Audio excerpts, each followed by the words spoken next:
ഹരേ രാമ രാമ രാമ ഹരേ ഹരേ, ഹരേ കൃഷ്ണ കൃഷ്ണ കൃഷ്ണ ഹരേ ഹരേ.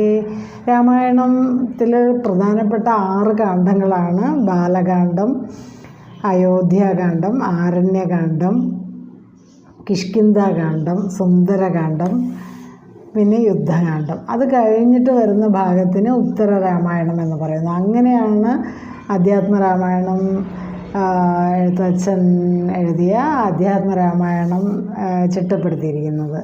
അപ്പോൾ ഇതിൽ പ്രധാനമായിട്ടും